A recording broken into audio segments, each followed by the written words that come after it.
Hey AP, welcome to your final project launch.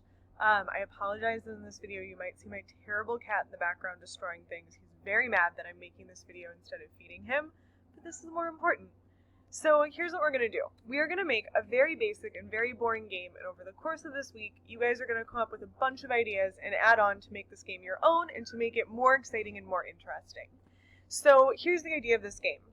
I want to have a circle on the screen. I want an ellipse. And I want that ellipse to, when I click on it, appear and disappear in different places. So I'm just going to add that as some comments in my code. So there's an ellipse on the screen. When it's clicked, it will move position.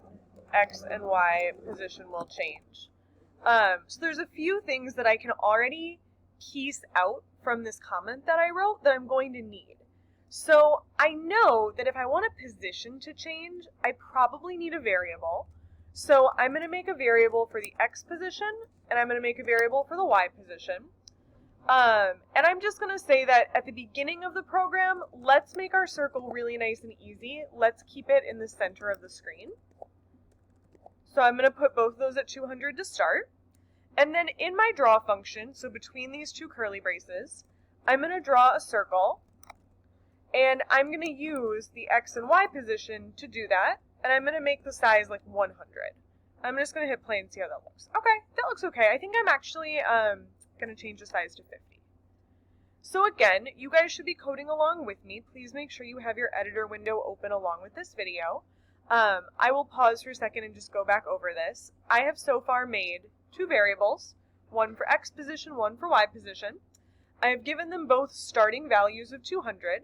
And I have in my draw function an ellipse that uses those two starting values and has a size of 50. Again, as always, feel free to pause this video so you can catch up whenever you need to. So if we look at the comment that I've left, so far I have taken care of like half of this, but I haven't done anything that's going to allow me to click and move this shape. So to click on this shape, some of you have learned a few different ways to do this. I'm going to introduce one that I think is really, really useful and that we can visit in the reference sheet. We are going to use another callback function, a major callback function, which for those of you who have not heard this term before, function setup and function draw, those are called major callback functions in P5. They are these functions that are kind of, they're always going to run, and we get to define what happens, but they run automatically. They're already programmed in. And there's actually a lot of these that exist in the P5 library. If you go to the reference sheet and you scroll on down, you are eventually going to find all of these different events of things that can happen. And all of these events with the parentheses after it are what we would consider major callback functions. So we can make things happen when the mouse is pressed, released, dragged, double-clicked. If you're not sure what some of these mean, you're welcome to explore on your own or come chat with me. And we also have some variables that just hold Boolean values of true or false, are these things happening? I think in order for us to make the program we are going to want to use not the variable, but the function. And to write this function, I need to write it outside of my draw and setup. So remember that inside of draw would be anything between lines 13 and 18, where this curly brace starts and ends. To write something outside of draw, I'm going to have to hit enter a few times so I am below this ending curly brace. And I am going to write in function mouse pressed. And then I have my parentheses with nothing in them. I have a curly brace to open and I have a curly brace to close. And I'm just going to make a note that function mouse pressed only runs when the mouse is clicked. If we remember, setup runs all the time. Draw runs forever in a loop, and mouse pressed just runs when you click the mouse. Then it stops running and it lets draw go back to doing its thing. So this will take care of looking for clicks. So I don't need to worry about looking for clicks anymore. I just need to worry about what happens when I click. And the thing that I need to have happen is when I click on the circle, I want the circle to move. So I will make a note that if I click on circle, circle should move. It needs to pick a new position, and it needs to pick a new random position. So here's what I'm going to do. I'm going to open up a new window. I'm going to go check out the Collide library. I have like a horrible feeling my cat just did something terrible behind me. I don't know. I'll deal with that in a minute. So in this library, I'm going to find in my documentation, because this is the duplicate of the P5 program that already has Collide linked. I'm going to go in here, and I see that there is Collide point circle and Collide point ellipse. I'm going to use circle, because why not? I'm going to steal this gray writing at the top that tells me what the documentation looks like, and I'm going to put it in here as a note. And then I'm going to start coding out my conditional statement. So I'm going to say if collide point circle, then inside of this conditional, change coordinates of circle. So I can't leave collide point circle with point x, circle y diameter. I need to fill in that information. So my point is my mouse. That's my mouse x, and that's my mouse y.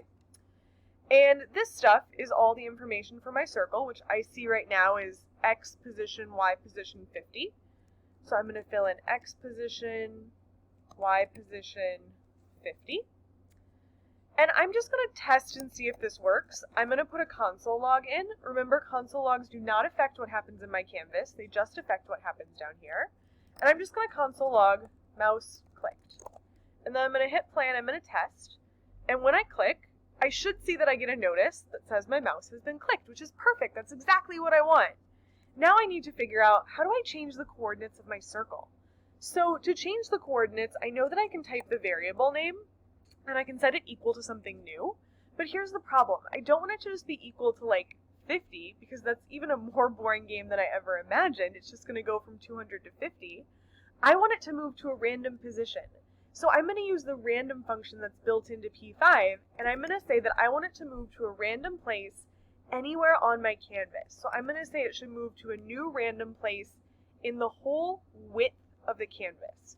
Width is a built-in variable that I don't know if we've seen yet that's kind of like mouse x, mouse y. It already knows based on what's happening in my canvas.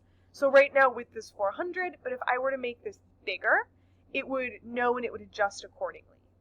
I can also say the same thing for y position. I want y position to be equal to any random value between 0 and the height of my canvas, which right now is also 400, but this makes it so if I change the size of my canvas later, I don't have to come back to these numbers, which is a really smart programmatic thing for me to do. So now I'm going to hit play, and I have my circle, and I click on it, and it moves somewhere else. It also tells me that my mouse is clicked. Now I click again, and it moves somewhere else again. And it keeps moving the more and more and more I click my circle. And right now it never ends, but it does make this like fun and funny little chase game where I can keep clicking it around my canvas. I don't know if you guys can see it right now, but it's right under where my video is and I can't actually click it. So I'll hit play again and restart it. So that's your basic boring game. There is not too much going on here. It's like maybe entertaining and cool that you made this for a few minutes, but this game has so much potential to be better. So your task is going to be to go to that Jamboard and to leave some comments on what you think you could add to this game. And then you'll be crowdsourcing. You'll be looking at your ideas and the ideas of everybody in the class to try and figure out how can you improve on your own game. You are aiming for one improvement a day. That one improvement should take you the normal like 30-45 minutes to update. And by the end of this week, you will have maybe not a finished, because things can always be improved, but you will have an awesome, amazing, not boring game that we can play with and use. Thank you guys so much. I'm super, super excited to see your games. If you have any questions, please let me know. Bye, guys.